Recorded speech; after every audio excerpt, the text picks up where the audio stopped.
The stars shined brightly as Earth's biggest spaceship moved toward the alien meeting place. It was the year 2157, and humans had finally met beings from another world.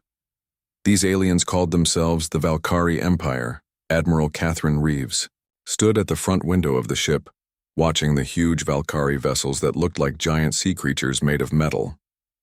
She was 52 years old with gray hair and many years of space travel behind her.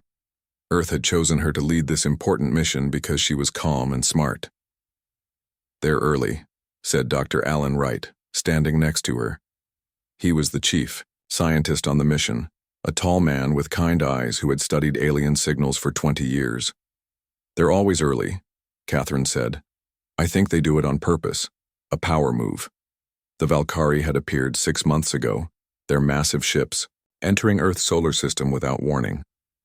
Instead of attacking, they had offered friendship and knowledge. Their technology was hundreds of years ahead of Earth's. They could travel between stars in days instead of years, and had cured diseases humans still struggled with. "The exchange program students are ready in Bay 3, Alan said, checking his tablet. 800,000 children from every country on Earth, ready to learn at Valkyrie schools. Catherine nodded but felt uneasy. Something about the Valkyrie bothered her. They were tall, blue-skinned beings with forearms and eyes that changed color with their mood. They were always polite, always helpful, but something felt wrong. "Did you finish checking those transmissions we caught last week?" she asked Alan quietly. Alan looked around to make sure no one could hear them. "Yes. The encryption was tough, but I broke it. The messages were between Valkyrie ships. They referred to humans as viable but unpredictable. What does that mean?" "I don't know," Alan admitted, "but I found references to 12 other species they've contacted. I can't find any information about what happened to those civilizations." Their conversation stopped as the ship's communication system came to life. A Valkyrie face appeared on the large screen. It was Ambassador Zorkel, the main contact between humans and the Empire. "Admiral Reeves, we welcome Earth's children to the knowledge of the stars," the alien said, its eyes glowing a friendly green. "The future of both our peoples begins today." Catherine smiled and gave the formal reply that Earth's leaders had prepared. But as she spoke, she noticed something strange. Behind Ambassador Zorcal, another Valkyrie was watching. Its eyes were not green but a deep red. It stared at Catherine with what could only be described as hunger. The exchange ceremony went as planned. Children aged 8 to 16, the brightest from Earth, walked in neat lines into the Valkyrie ships. They waved to cameras, excited to be the first humans to visit alien worlds. Parents on Earth watched with pride and worry. That night, alone, in her room, Catherine sat at her computer. She was looking at pictures of the Valkyrie homeworld, beautiful cities, advanced technology, and peace. Everything looked perfect. Too perfect. Her computer beeped. A message from Alan. "Found something, come quickly." When Catherine reached Alan's lab, he looked scared. On his screen was a star map showing Valkyrie territory. "I dug deeper into their database," he said. "Those 12 species I mentioned, their home planets are all here, all part of the Valkyrie Empire now. But look at the population numbers." Catherine looked closely at the numbers. Then she felt cold. The original species, they're barely there. Less than 1% of the population on each world. Alan nodded. "And each world was brought into the Empire after a cultural exchange just like ours." Catherine turned to him, her face pale. "Get me a secure line to Earth. Now." As Alan worked to establish a secret communication channel, Catherine stared at the Valkyrie ships visible through the window. 800,000 children had just gone aboard those ships. 800,000 children who might be in terrible danger. 6 months passed since the children left Earth. Reports from them were happy and positive. They told of amazing schools, kind alien teachers, and wonderful new foods. Parents received video calls showing their children healthy and excited about learning alien science. Lieutenant Commander Jack Nelson didn't believe it. He had been stationed on the Valkyrie homeworld as part of the human diplomatic team. Jack was 35. with sharp eyes that missed nothing. He had spent the last 3 months secretly exploring parts of the Valkyrie cities where humans weren't allowed. Tonight, Jack moved quietly through the shadows of a massive building far from the human embassy. The building had no windows and more guards than a prison. He had followed a high-ranking Valkyrie here after overhearing a strange conversation about the final phase for the Earth specimens. Jack found an air vent and climbed inside. He crawled through the dusty metal tunnels until he heard voices. Looking through a vent cover, he saw a large room filled with Valkyrie in white lab coats. At the center stood Supreme Commander Zixthar, the leader of the entire empire. "Begin the purge tonight," Zixthar ordered, his eyes glowing bright red. "All 800,000 human children must be eliminated simultaneously. Their genetic structure is too adaptable, too dangerous to our future plans. We cannot risk contamination." A smaller Valkyrie spoke up. "But Supreme Commander, we promised Earth." "Promises to lesser species mean nothing," Zixthar cut him off. "We've harvested enough data from the subjects. Their biological samples will allow us to create the weapons we need against Earth. The children have served their purpose." Jack felt sick. He pulled out his small camera and recorded everything. His hands shook as he sent an emergency transmission to Earth through his hidden communications device. The signal would take hours to reach home, but it was their only hope. As Jack turned to leave, the vent creaked under his weight. The sound echoed in the quiet room. "Intruder!" a Valkyrie shouted, pointing up at the vent. Jack ran through the tunnels as alarms blared throughout the building. He reached an exit and dropped down into a hallway. Guards were coming from both directions. He fought his way past 2 of them using his military training, but more were coming. "Humans will fight back," Jack yelled as they surrounded him. "Earth will make you pay for this." The last thing Jack saw before they stunned him was Supreme Commander Zixithar smiling coldly. "No one can stop what's already begun," the Valkyrie leader said. On Earth, Admiral Catherine Reeves was sleeping when the emergency alarm woke her. She ran to the command center where Dr. Alan Wright was already working at the main computer. "It's from Jack," Alan said, his face pale. "And there's something else. We're getting hundreds of distress signals from all over Valkyrie space." The main screen filled with video feeds. Terrified children screaming. Valkyrie soldiers entering dormitories with weapons. Some of the older children were fighting back, but they had no chance against armed soldiers.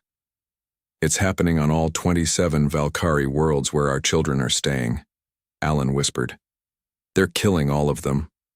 Catherine couldn't speak. The horror was too great. The screen showed a 12-year-old girl named Lily from Chicago trying to protect younger children by standing in front of them.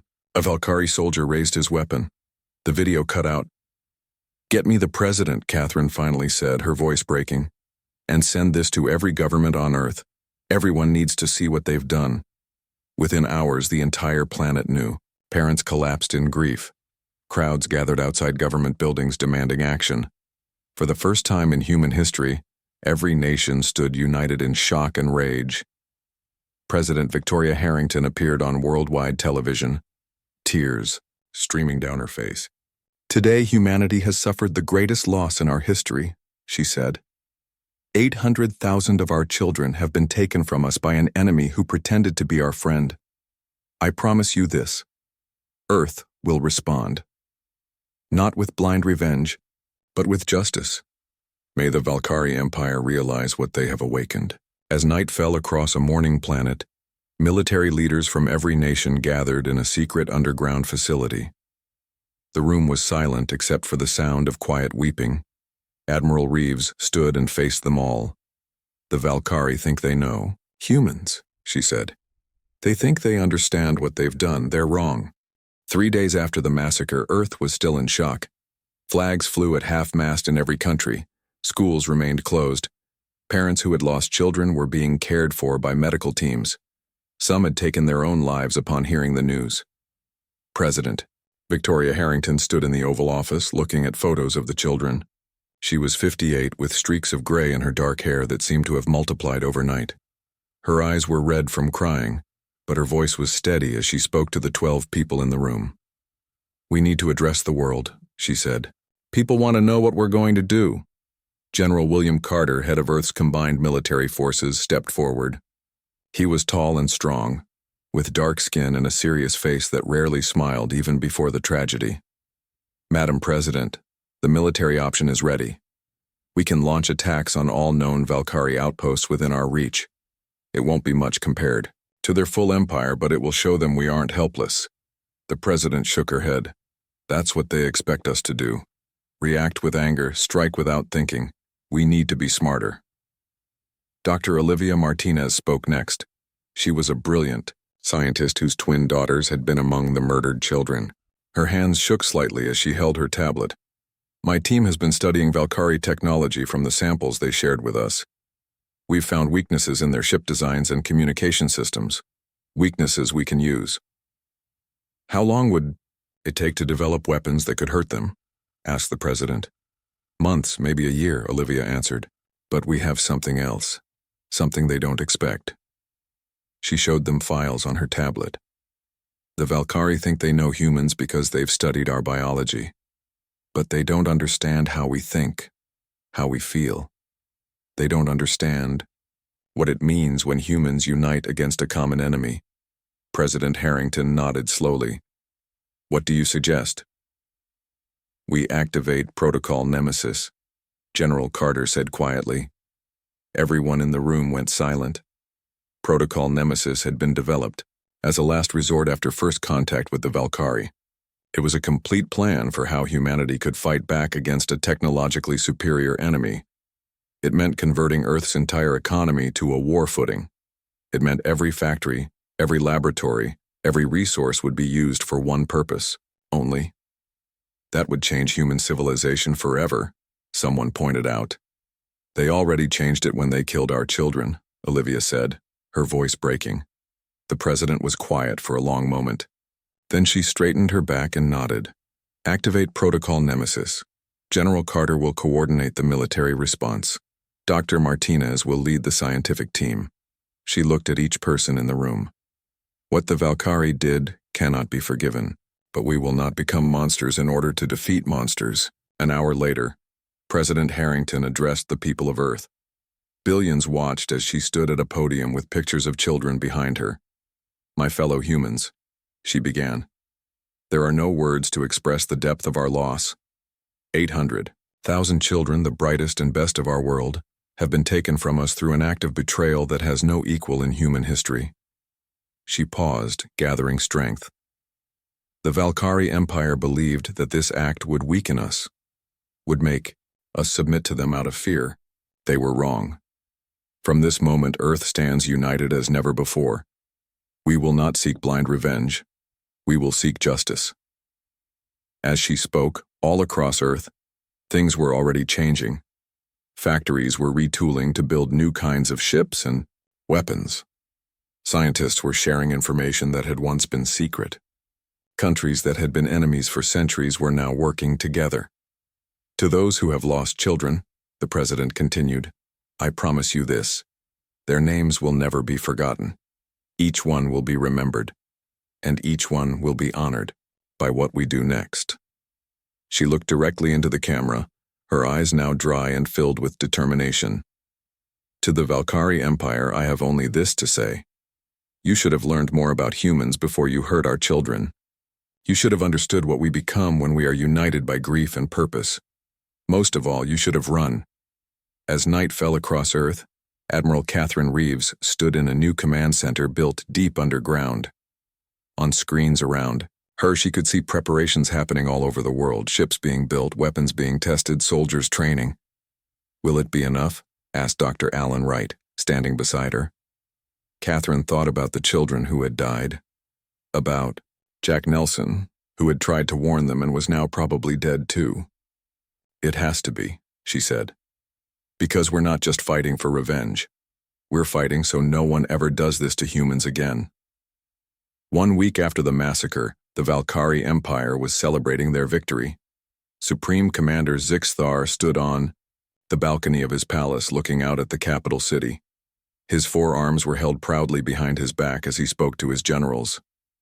Earth has gone silent, he said, his eyes glowing with satisfaction. Their communication networks have stopped, responding to our messages. They know they cannot stand against us. Should we prepare the invasion fleet? Asked one of the generals. No, Zixthar replied. Let them suffer in silence for a while. Let them imagine what is coming. Fear will weaken them further. But Earth was not silent because of fear. Earth was silent because it was preparing. Deep beneath the Rocky Mountains, Commander Samantha Ortiz was training a special team. She was 40 years old, with short black hair and a scar across her cheek from an old battle. Her team consisted of 30 men and women, the best soldiers from around the world. The Valkyrie have never faced human special forces, she told them. They think we're weak because we care about our children. They don't understand that this makes us stronger. On screens around the training room, images of Valkyrie soldiers and ships played on repeat. The team studied how the aliens moved, how their weapons worked, where their weaknesses might be. Our mission is simple, Samantha continued. We will infiltrate their outposts, gather intelligence, and prepare the way for what comes next. We leave in 3 days.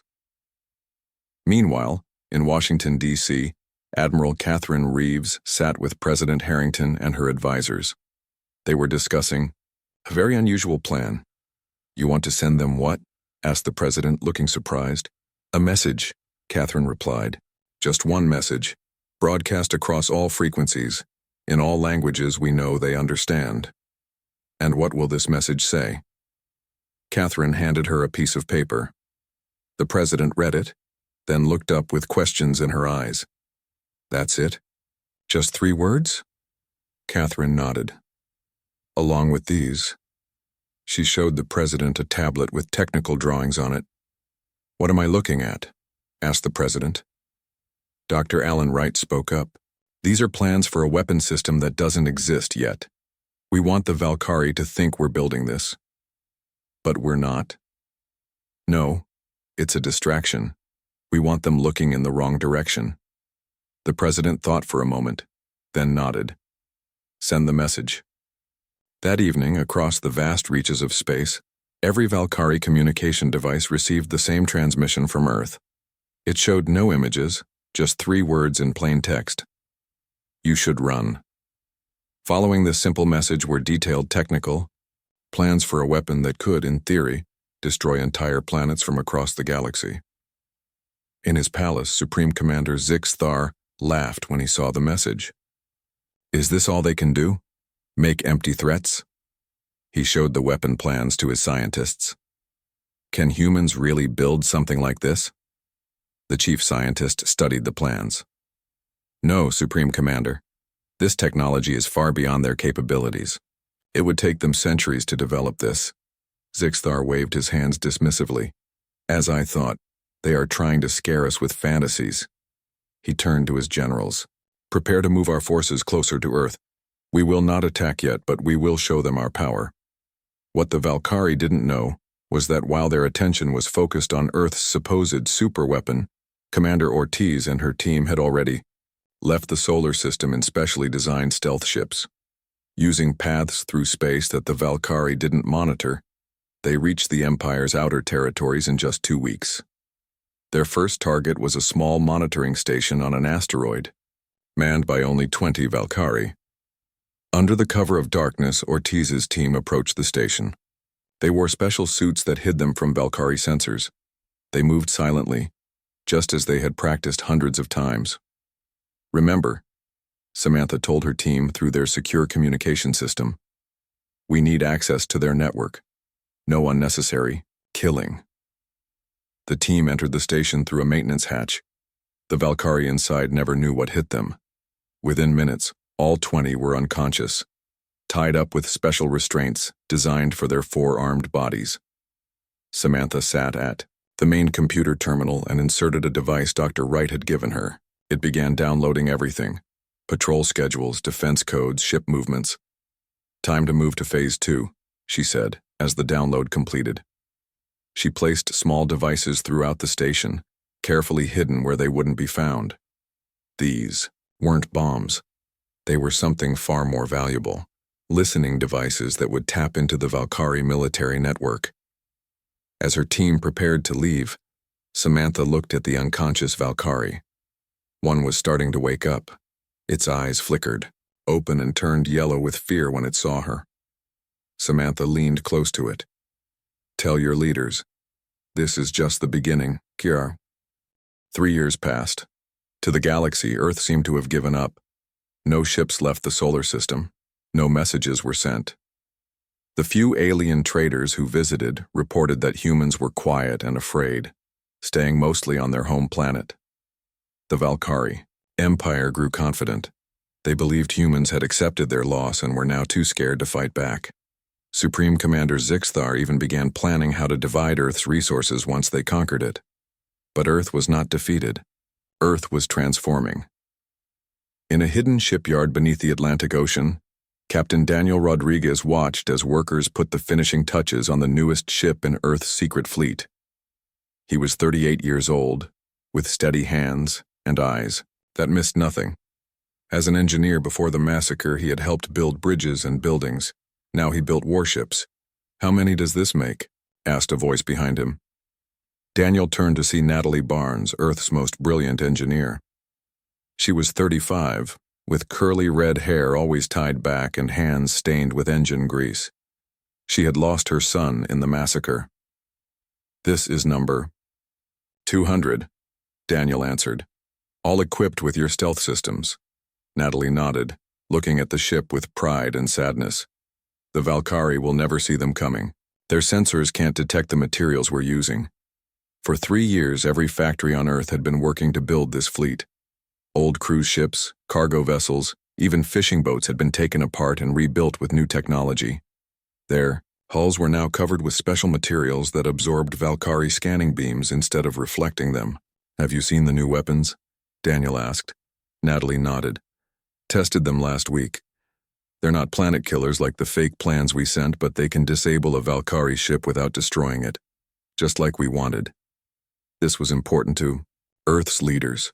They didn't want to kill all Valkyrie. They wanted justice, not genocide. Their weapons targeted ship engines and control systems, not life support. In another part of the world, Dr. Olivia Martinez stood in a massive room filled with computer screens. On each screen was the face of a child. All 800,000 who had died. "Are you ready?" asked President Harrington, who had come to witness this moment. Olivia nodded. For 3 years, she had led a project to gather every bit of information about the murdered children. Their names, their faces, their dreams, their favorite foods, their families, everything that made them human. "We've finished the memorial database," Olivia said. "Every child is remembered. Every story is saved. This wasn't just for remembrance. This was part of the plan. The galaxy would know what the Valkyrie had done." In orbit around Earth, Admiral Catherine Reeves stood on the bridge of her command ship. For 3 years, she had coordinated Earth's response, working with military leaders from every nation. Now it was time. "All ships report ready," said Dr. Alan Wright, who now served as her second-in-command. Catherine looked at the main screen, which showed Earth below them. Somewhere down there were millions of parents who had lost children to the Valkyrie. This was for them. "Send the launch signal," she ordered. Across Earth, hidden doors opened. Ships rose from underwater bases, from desert hangars, from mountain caves. 2,000 vessels, each one built in secret, each one equipped with technology. The Valkyrie didn't know humans had. "The Valkyrie just detected the launches," Alan reported. "They're sending messages asking what we're doing." "Don't respond," Catherine said. "Let them wonder." The ships formed up in Earth orbit, then began to move outward, toward the edge of the solar system. They moved differently than normal ships, using a new kind of engine that left no energy trail to follow. On his throne on the Valkyrie homeworld, Supreme Commander Zixthar received the news with disbelief. 2,000 ships? Impossible. Where did they get them? His generals had no answers. What are these ships made of? Why can't our long-range scanners see them clearly? Zixthar demanded. Again, his generals could only shake their heads. Zixthar stood, his forearms clenched in anger. "Move our defense fleet into position. These humans think they can surprise us. We will destroy them before they even reach our outer worlds." But the Supreme Commander was wrong. Earth ships weren't heading for the center of the Valkyrie Empire. They were spreading out, heading for the small outposts that Commander Ortiz and her teams had been mapping for 3 years. In her ship at the head of one battle group, Catherine Reeves gave the final order. All ships, activate stealth systems and proceed to your targets. Remember our mission, justice, not revenge. The Earth fleet seemed to vanish from space as their stealth systems engaged. They became ghosts, invisible to Valkyrie technology. Earth's response had begun, and the Valkyrie had no idea what was coming. The Valkyrie command center on Outpost Station K-12 was quiet that night. Only 5 officers were on duty, monitoring space around the small military base. They were bored. Nothing ever happened this far from the center of the Empire.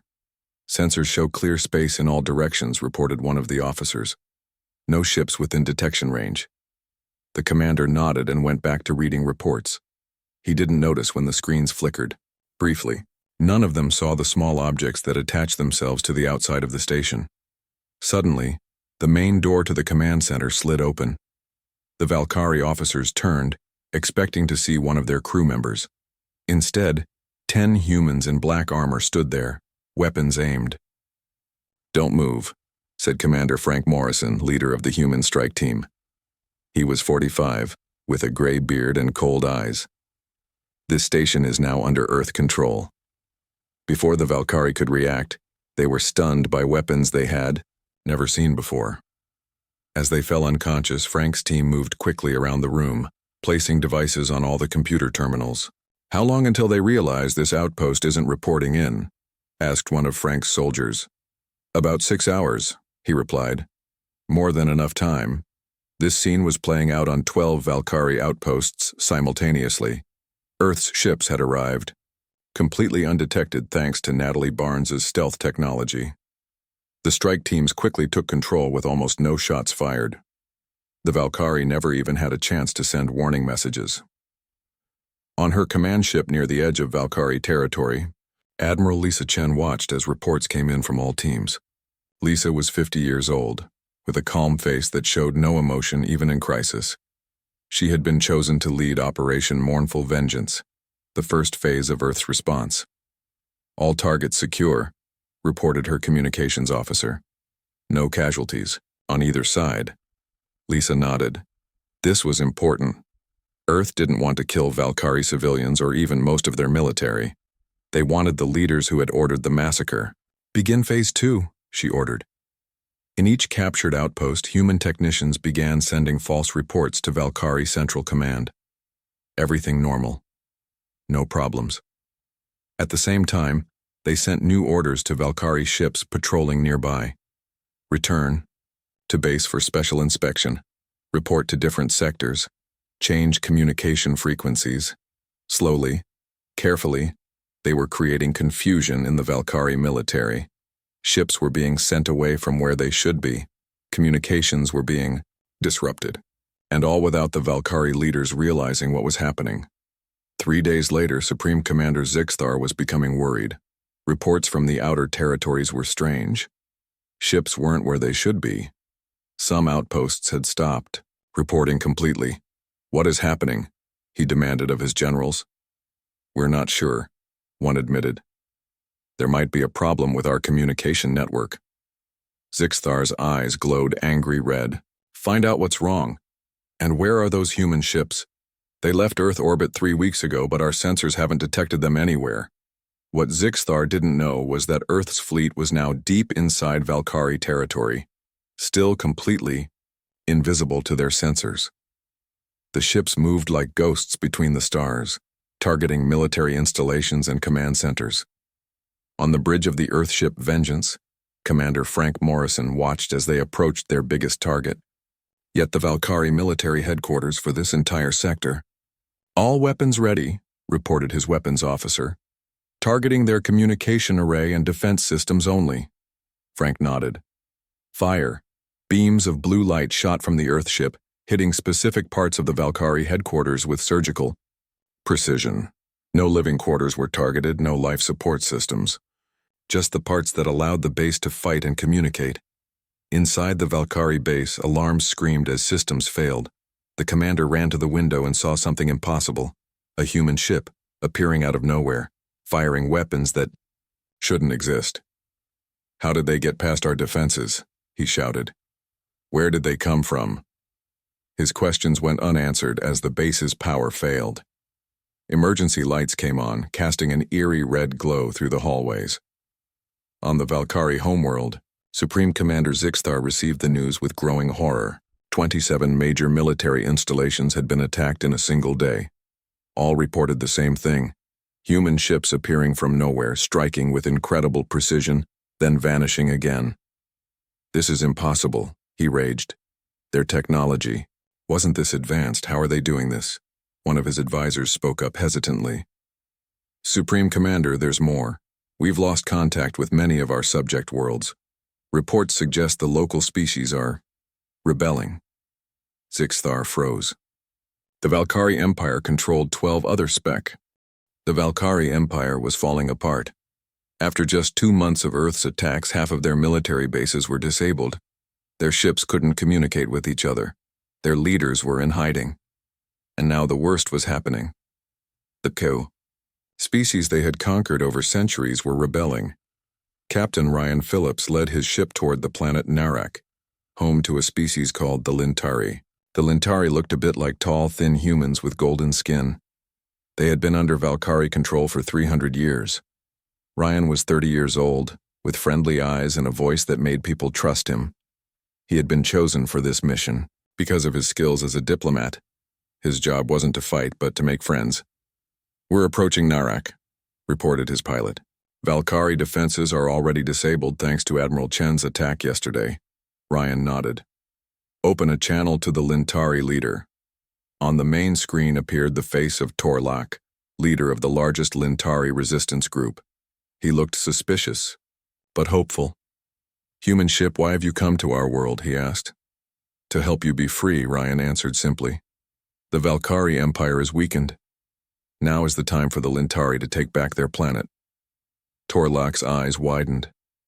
"Why would humans help us? You don't even know us." Ryan pressed a button and a new image appeared on the screen. It showed a Lintari child among the 800,000 human children murdered by the Valkyrie. "This was Shilna," Ryan said quietly. "Her parents were Lintari scientists working on Earth. She was only 10 years old when the Valkyrie killed her, along with our children." Torlak was silent for a long moment. Then he said, "The Valkyrie have killed many of our children too, over the centuries. They take our brightest for their programs, and we never see them again." "Then we have the same enemy," Ryan said, "and now we can help each other defeat them." This scene was happening on 12 different worlds.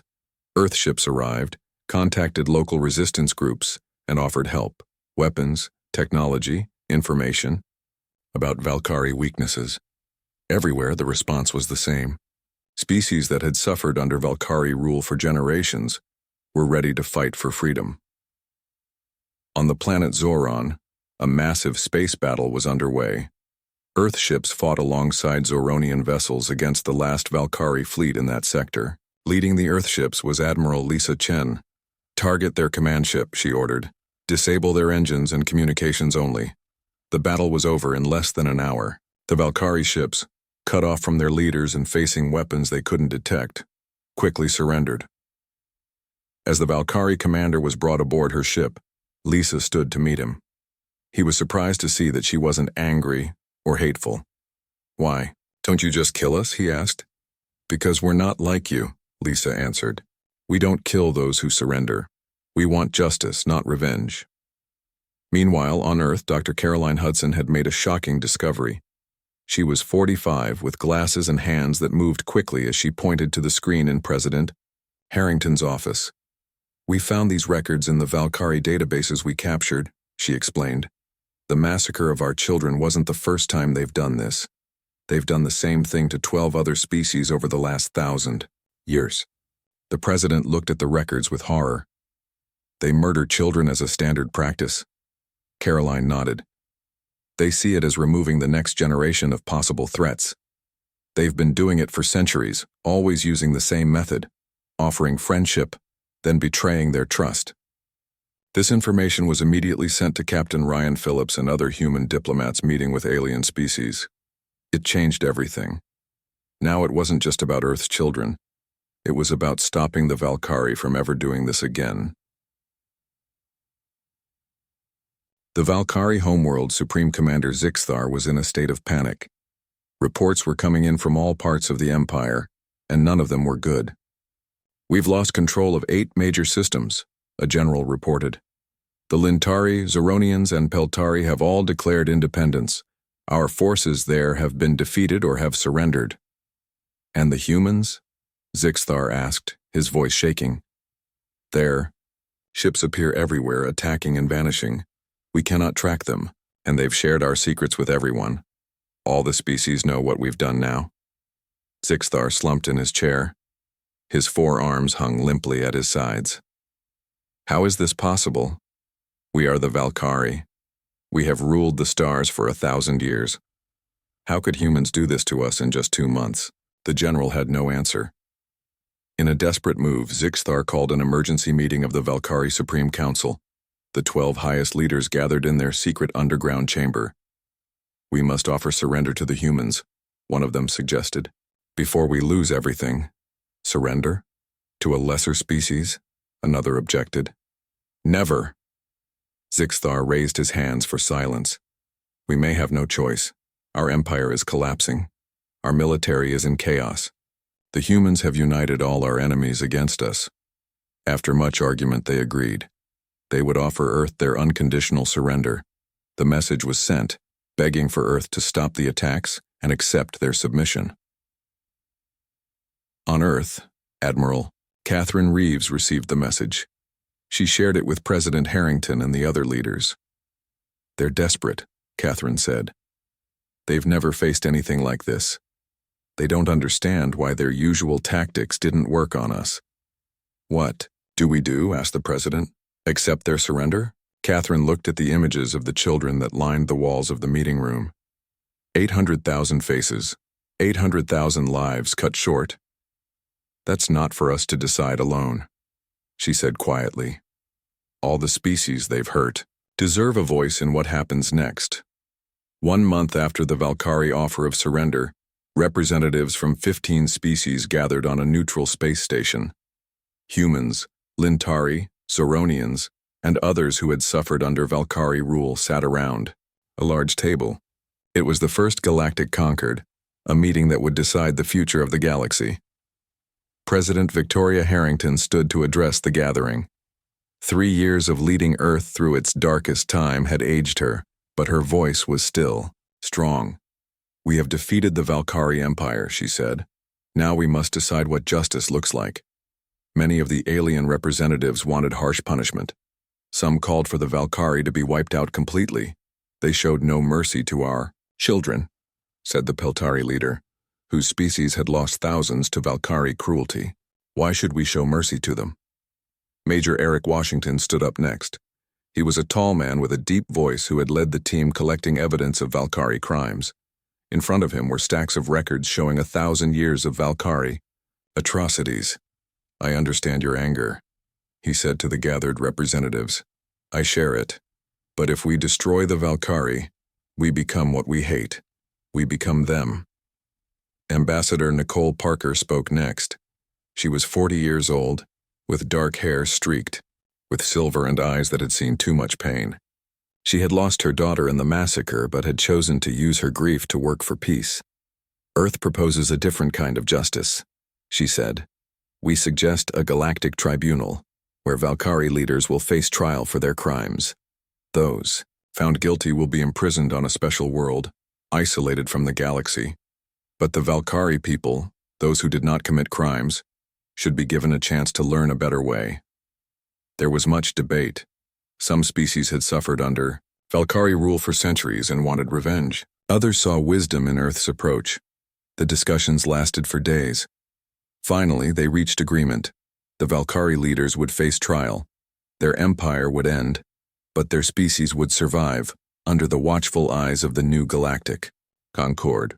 2 weeks later, Supreme Commander Zixthar and the Valkyrie Supreme Council were brought to Earth in chains. They were put on trial in a court that was broadcast to every world in the galaxy. Major Washington presented the evidence, records of massacres, torture, and destruction stretching back 1,000 years. The trial lasted a month. In the end, all were found guilty. They were sentenced to live out their lives on a prison planet, far from any other inhabited world. As Zixthar was led away, he looked at Admiral Catherine Reeves with confusion. "Why don't you just kill us?" he asked. "We would have killed all of you." "That's the difference between us," Catherine replied. "We aren't monsters. We don't kill without need." Over the next year, a new order emerged in the galaxy. The Galactic Concord grew, with Earth as one of its founding members. Ambassador Parker became its first leader. Rules were established to protect all species, especially the young. On Earth, life slowly returned to a kind of normal. The pain of losing so many children would never fully heal, but the purpose that had grown from that tragedy gave meaning to the loss. Admiral Reeves stood at the new memorial garden in what had once been Central Park in New York. Here, 800,000 trees had been planted, one for each lost child. In the center was a simple stone marker that read, "They left to learn about the stars. Now they are among them." Dr. Alan Wright joined her, looking older, but somehow at peace. "The Linteri delegation arrived today," he told her. "They want to establish a permanent embassy on Earth." Catherine nodded. "And the other species?" "All sending representatives. The Galactic Concord is growing stronger each day."